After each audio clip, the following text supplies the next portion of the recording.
Assalamualaikum warahmatullahi wabarakatuh. Saya Francisca Amalia akan mempresentasikan tentang harta wajib zakat yang tidak disebut dalam nas Al-Quran dan Sunnah. Berikut penjelasannya. Yang pertama, zakat properti produktif. Dalam kitab fikih zakat, Yusuf Al-Qaradawi mendefinisikan secara umum zakat properti produktif yaitu harta benda yang tidak diperdagangkan akan tetapi dikembangkan dan disewakan atau dijual hasil produksinya. Benda dan hartanya akan tetap tetapi manfaatnya yang berkembang. Menurut Yusuf Al-Qaradawi bahwa ada dua jenis kekayaan yang wajib dizakati namun masih diperselisihkan oleh para ulama. Pertama, kekayaan yang dipungut zakatnya dari pangkal dan pertumbuhannya, yaitu dari modal dan keuntungan investasi setelah setahun. Hubungan antara modal dan keuntungan investasi zakatnya sebesar 2,5%. Kedua, kekayaan yang dipungut zakatnya dari hasil investasi dan keuntungannya saja pada saat keuntungan itu diperoleh tanpa menunggu masa setahun. Baik berupa modal tetap maupun tidak tetap, zakatnya adalah 10-15%. Yang kedua, zakat profesi. Zakat profesi adalah zakat yang dikeluarkan dari hasil apa yang diperoleh dari pekerjaan dan profesi. Misalnya pekerjaan yang menghasilkan uang, baik itu pekerjaan yang dikerjakan sendiri tanpa tergantung orang lain, berkat cekatan tangan ataupun otak, maupun pekerjaan yang dilakukan seseorang untuk pihak lain, baik yang dapat mendapatkan hasil atau uang dengan cara halal atau mudah, dengan keahlian tertentu atau tidak. Ada dua kemungkinan yang dapat dikemukakan untuk ukuran nisab zakat profesi ini. Yang pertama, disamakan dengan nisab zakat emas dan perak, yaitu dengan mengkiaskannya kepada emas dan perak sebagai nilai standar uang yang wajib dikeluarkan zakatnya, yakni 20 dinar atau 93,6 gram emas. Yang kedua, disamakan dengan zakat hasil pertanian, yaitu 5 wasak sekitar 750 kg beras. Zakatnya dikeluarkan pada saat diterimanya penghasilan dari profesi tersebut, sejumlah 5 atau 10% dengan biaya yang dikeluarkan. Yang ketiga, zakat hasil produksi binatang.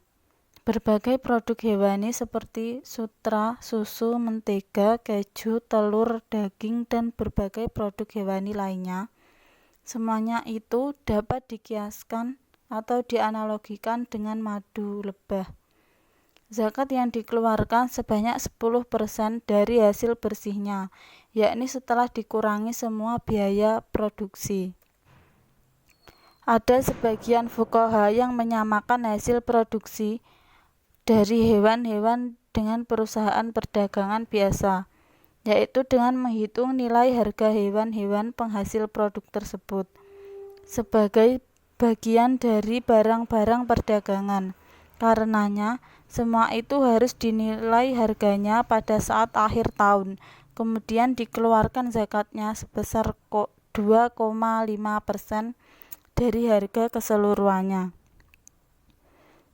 Jika cara tersebut dapat dilakukan dengan hasil produk hewan seperti susu atau daging sapi, domba, dan sebagainya, namun sangat sulit menerapkannya dengan produk ulat sutra dan burung walet.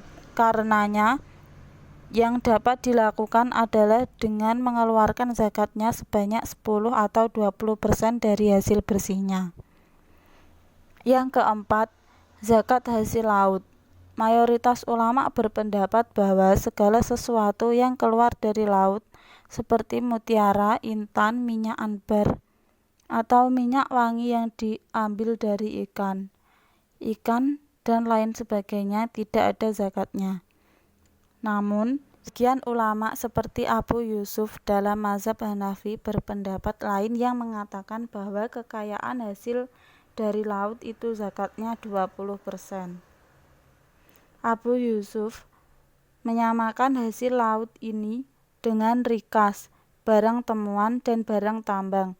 Dengan demikian, ketentuan zakat hasil laut sama dengan ketentuan zakat rikas, yaitu tidak ada nisab dan kadarnya 20%.